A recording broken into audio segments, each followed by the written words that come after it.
So, a lot of you asked me to make an endgame build for the Necromancer. And hey man, let a man cook for fuck's sake. We're not about to post any half-baked builds on this channel, guys. No offense to some content creator colleagues out there. And as you can see, I'm currently speedrunning tier 112 pits on a freshly dinged Necro without any issues. Right? False. I'm about to throw some shade here, so hold my beer for a sec. This goddamn elixir is bugged out of its mind currently, hitting for billions upon billions. So here's me doing an actual run in a tier 100. What's cringe as fuck, however, is some creators showing runs above pit 100 using this elixir and not talking about it. So if you see minions shooting out spikes out of their dick or whatever, and the creator is not mentioning it, throw that shit in the trash and do something more useful with your time, like watch paint dry or stare into a wall. Alright, rant complete. Let's talk about the build now and what I've been doing to perfect it. Firstly, it's a big boy golem stonker build. By choosing the correct aspects and stats, we're able to make him hit for hundreds of millions despite having dogshit gear. One of these big damn aspects is the blighted aspect, allowing us to rake in a 240% multiplicative damage with ease. Now, if you've played a Necro before, you know what Shadow Blight does. If not, here it is. By dropping a damage over time spell on the enemies and having our minions pound their ass, we're able to get this thing to proc like crazy. But we're not using any damage over time spell on our bar, so how does that work? Oh, my beautiful friend, I'm glad you asked. Blood Mist is actually crazy strong, and is what allows us to stay alive in the high pit tiers. And by grabbing the explosive mist aspect, along with blighted corpse explosion, we're dropping the dots with ease. And that's not the only benefits we gain by using Blood Mist. As we are running Corpse Tendril in this build, we can easily stack up enemies and then drop a Decrepify on them to gain cooldown reduction. By combining all of this with Blood Mist, the cooldown reduction is going off like crazy, resetting our cooldowns down to 0 constantly. Alright, now I must be done with the Blood Mist benefits, right? Hell no, we're also able to make it spawn corpses via ghastly Blood Mist, which in turn means that we don't need our skeletons to spawn corpses for us anymore, and we can instead grab yet more cooldown reduction there instead. Other than these skills, we're running the typical big boy golem stonker setup, using Army of the Dead for the big stonks. But there are a few things that separates this build from others, however. One being temerity. By using this unique, we are able to get an extra 80% health in barrier, and this is a must-have in the pit, if you don't like eating shit, of course. This does, however, require us to heal ourselves, but that is no issue using Bloodgetter's aspect. Using this aspect, we're able to both heal and buff ourselves with more damage just by raising more skeletons. Beautiful, huh? Yeah, but I'm not done yet. If you've seen any other builds, then you know just how important attack speed is. And this is due to attack speed being busted in itself, but also due to the cult leader legendary node granting our minions more damage from attack speed. This is usually solved using the Frenzied Dead aspect. Here's the neat part though, we can throw that shit in the trash because I made sure to get that attack speed capped only using the Paragon Board and gear affixes. Awesome, huh? Yeah. So, what do you say, guys? Should we take a look at the gear and aspects now? Yeah, I think so.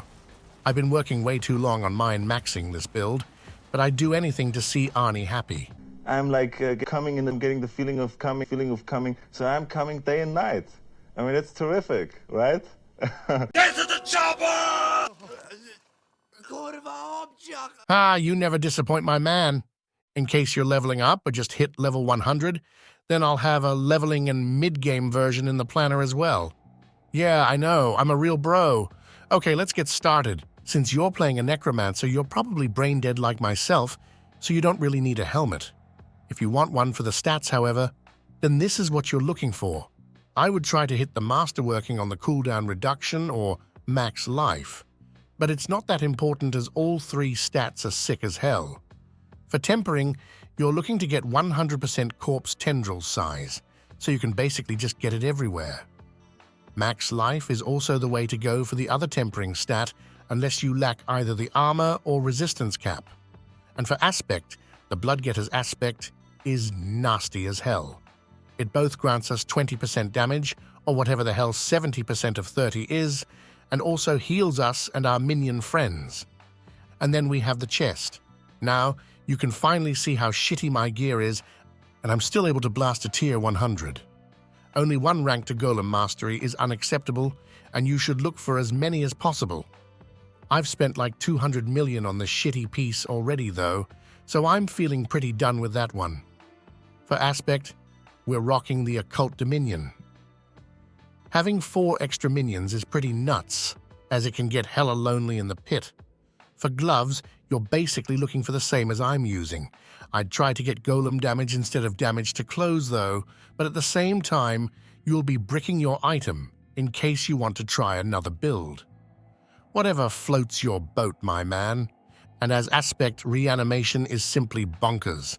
40% damage, yes thank you. To not stay a skinny-ass cringe-lord anymore, we're using Temerity to bulk up. This one is simply amazing now that you can no longer get damage reduction on gear, and it's granting you 80% extra life. So unless you have perfect gear with over 50,000 life, then you'll definitely want these if you want to stay alive. For last armor piece, we have the boots. We're of course stacking movement speed here to become fast as fuckboy, along with life. If you're capped on resistances, then feel free to drop the fire resistance though, and instead grant some of that yummy intelligence for big damn. And the aspect that we're using is Explosive Mist. This is an absolute must-have for this build to work, both letting us reset it with ease, as well as trigger corpse explosions around us. Okay, and then we have the weapon. Now ideally, you would have a two-handed scythe here, so that your big stonker stonks harder, as well as getting more healing for the Temerity pants. But I don't have that, so deal with it. The stats are pretty much the best you can get here, and that's why I'm keeping it. You could also go with crit for a bit higher stat. What's important here, though, is the minion attack speed, as it's mandatory to get, and by far the most important state here. And don't forget to imprint the blighted aspect, because 240% big damn is too good to pass on. And finally, the jewelry. For amulet, you can get the nastiest stats imaginable. You definitely want some life here to not fucking die El Mao, followed by Hellbent Commander ranks, as this grants 15% multiplicative damage for your minions while you're close to them. So get up and personal, show them some love for fuck's sake. Now I'm running crit chance here, and on all the other pieces I'm using attack speed. Why, you may ask? Because I'm broke as shit, obviously. You can get away without it if you manage to get some masterworking done like I have. I also imprinted the Hardened Bones aspect here, as we're already rocking the maximum number of utility aspects, and we need somewhere to put this one. 35 damage reduction is also yummy as hell. Lastly, we have the rings. Max life, crit chance, and attack speed are the ideal stats here. If you're lacking one of them, then intelligence is pretty damn good as well. This is also where we're putting the Unyielding Commander's aspect, and we're also using Grasping Veins aspect. And before you ask, no, this aspect is not bugged anymore, and yes, it's goddamn busted. Great job, friends. Gear and aspects are now done. Now let's check out my pet cuck friend to see what he's up to. No, wait, that's the wrong season. Ah, the good times we had. You were absolutely useless, but I loved you anyway. Goodbye, dear friend. I'm setting you free now. You're what the hell guys who is cutting onions in here. This is my skill tree, not a damn kitchen. Oh, will you look at that? Basic skills. Let's drop one of these on them.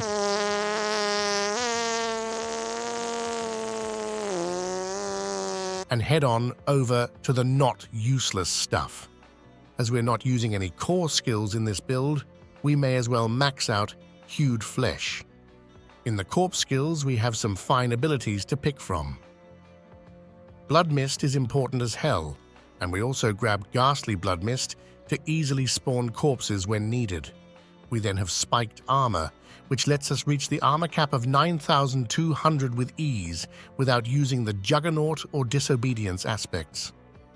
1 point in Skeletal Warriors because we had one over El Mayo and then grab Fueled by Death for Big Damn.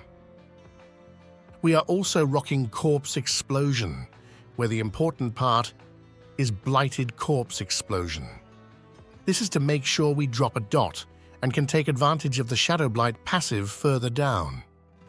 In the Curse skills, we simply grab all of these for some damage, damage reduction, and movement speed, as well as to buff our mages. We also have Decrepify here, which is mad important for the damage reduction and to reduce our cooldowns. It's also a way to stagger bosses, which is pretty dank. We then have some more Corpse skills, where we grab Corpse Tendrils along with Enhanced and Plagued Corpse Tendrils for the vulnerability and state-wide gathering of enemies. As we're making our Corpse Explosion into a Darkness skill, we're also able to use these for some movement speed and damage. In the ultimate skills, we have a bunch of insane skills. First, we want Army of the Dead, mainly to resurrect our dumb as shit minions when they die, and to get 100% extra damage via Unyielding Aspect. This is also where you find Golem Mastery, which grants 25% multiplicative damage per point. Yeah, pretty goddamn bonkers. Inspiring Leader grants 30% crit chance for our minions, allowing them to reach 100% crit whenever we pull in enemies, and Hellbent Commander is used for Big Damn, of course. And finally, the Magnum Opus. And I'm not talking about my dick, I'm talking about the key passive. Shadow Blight. This used for 2 reasons. Firstly, all the other passives are fucking shit, and secondly, for the blighted aspect, you know that one we used on our weapon, so this skill could just say 240% Big Damn instead. Well, will you look at that? We managed to clear the skill tree as well. Did you bust yet? Or do you want the Paragon Board as well? Alright, let's do it. And after that, we'll check out how to get good. I've tried to focus on both Big Damn and defensives in this setup, but the main goal was to gain as many legendary nodes and glyphs as possible, along with max life. If you want some more damage reduction, then you can easily ditch some of the damage. Just remember that you're a beta cuck soy boy bitch if you do so. It's up to you. In the starting board, we grab Corporeal for the movement speed and increased damage to buff our golem. Here's a fun fact. When something states you and your minion gain, then it typically double dips and grants double the damage for your minions. So I'd assume this one does. We then go to the hulking monstrosity, which is coincidentally what feel like I've done this joke before. Oh well, a pretty strong node regardless. Here we also have Dead Razor for that 15% damage. And we can't forget the attack speed here, which allows our golem to get that yummy attack speed cap sorted for himself. After that, we go to the Wither board, tell the legendary note that he can suck it, and instead socket the Amplify glyph. We then have the Bone Graft board, where we want the Golem glyph to buff our big boy. After that, we go to the Flesh Eater board and grab the legendary node. We'll keep this one up with ease, simply by hopping into Blood Mist, as well as whenever we raise our friends back from the dead. I'm also socketing Essence here, which grants a whipping 22% multiplicative damage. Yummy. Next, we have Scent of Death. The legendary node is amazing for both damage and damage reduction, and also socket control. Not only is the spelling on this one all fucked up, but also the damage increase it grants us. 40% assuming it double dips is absolutely bonkers. We'll always keep enemies crowd controlled and we easily stagger bosses, so this one is a no-brainer. And finally, the Cult Leader. And I'm not talking about Tom Cruise, I'm talking about the most goddamn important node of them all, the legendary node. We obviously want this one last, as we're not using any rare nodes. It grants us 30% damage per 20% attack speed. Definitely one of the best nodes in the game. Well, damn son, that was a lot to cover. I hope you have a bit of juice left in you because it's time to get heckin' good. While you could just go AFK and let the minions cuck you, there are a few things you need to think about. Firstly, you'll want to use Army of the Dead as frequently as possible. This is of course to deal big damn, but also to summon your idiot cuck pets that keeps dying. Whenever you engage, you can run over some enemies with Blood Mist. This will spawn corpses for you, which you can use corpse tendrils on to pull in everything around you. When you've done that, it's time to fuck them up and start stonking your golem ability. I usually just try to throw out as many Decrepify as possible, making sure that it's up on all enemies. As we're not using any essence ability, it doesn't hecking matter how much you spend on this. And finally, whenever you're not using any of the other skills, you should be using Raise Skeletons. You need to do this at least every 8 seconds to gain the damage buff, but you also want to do it to stack up your barrier to not fucking die El Mao. Oh, and here's a fun fact. I'm so goddamn stupid I almost forgot Book of the Dead. Here it is though. We use the cooldown reduction for our skelly boys. Increased damage per Shadow Mage. And finally, the big boy. For maximum damage, use the Blood Golem with this one. Well damn, that's all for me. See you later, kings.